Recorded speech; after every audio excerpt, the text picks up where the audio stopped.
Hi guys, welcome to our channel mister Sisindri. Bigg Boss Telugu season 8లో మరో elimination జరిగింది. 14వ వారం డబుల్ ఎలిమినేషన్ అంటూ బిగ్ ట్విస్ట్ ఇచ్చిన బిగ్ బాస్ ఆ తర్వాత శనివారం రోజు ఎలిమినేషన్లో భాగంగా రోహిణిని డైరెక్ట్గా ఎలిమినేట్ అయితే చేయడం జరిగింది. శనివారం రోజు ఎవరిని సేవ్ చేయకుండా డైరెక్ట్గా రోహిణిని ఎలిమినేట్ చేసిన బిగ్ బాస్ ఇక నువ్వు సర్దుకొని బయటకు వచ్చేసే రోహిణి అంటూ చెప్పడం అయితే జరిగింది. రోహిణి ఎలిమినేషన్ ప్రకటించగానే రోహిణి కొంచెం ఎమోషనల్ అయ్యింది. ఎందుకు అంటే ఈ సీజన్లో రోహిణి గట్టిగా గేమ్ ఆడింది కాబట్టి ఖచ్చితంగా టాప్ 5 వరకు అయితే వెళ్తుంది అని అనుకుంది. కానీ తన ఆశలు అడియాసలు అవ్వడంతో కొంచెం ఎమోషనల్ అయ్యి కన్నీళ్లు పెట్టుకుంది. దీంతో అవినాష్, గౌతమ్, నిఖిల్ ఇలా ప్రతి ఒక్కరూ కూడా రోహిణిని ఓదార్చే ప్రయత్నం అయితే చేశారు.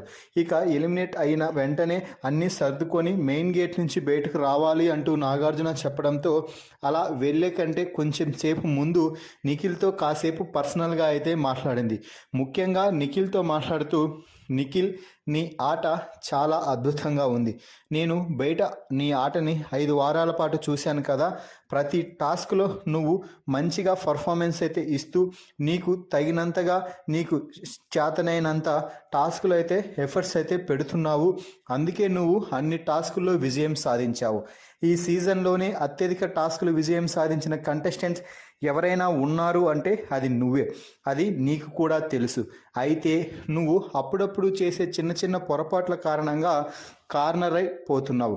కాబట్టి ఆ కార్నర్ కాకుండా చూసుకోవాలి. ఈ వారం రోజులు మరింత కీలకం.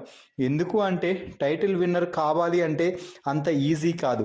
ఏ చిన్న మిస్టేక్ చేసినా కూడా అది చాలా ఎఫెక్ట్ అవుతుంది. కాబట్టి ఈ వారం రోజులు నువ్వు అసలు ఎటువంటి చిన్న మిస్టేక్ కూడా చేయకుండా ఈ హౌస్లో ఉండాలి.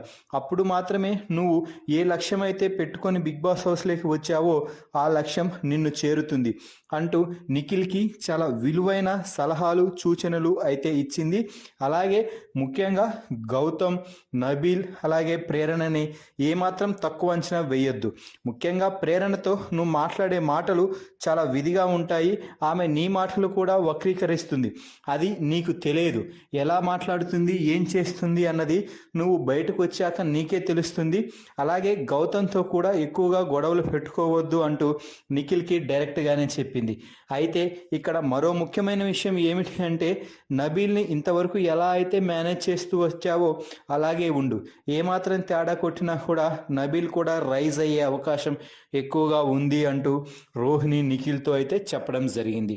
ముఖ్యంగా ఇక చివరగా వెళ్తూ నిఖిల్, నువ్వు విన్నర్గా అయితే చూడాలని ఉంది.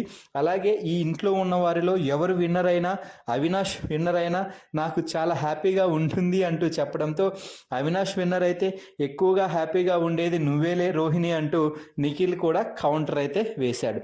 సో ఫైనల్గా రోహిణి ఎలిమినేట్ అయ్యి వస్తూ నిఖిల్ సీక్రెట్గా చెప్పిన ఈ అంశాలపై మీ అభిప్రాయాన్ని కామెంట్స్ రూపంలో తెలపండి. మరిన్ని బిగ్ బాస్ లైవ్ అప్డేట్స్ కోసం మన ఛానల్ని చూస్తూ ఉండండి. Please subscribe our YouTube channel mister సిసింద్రి.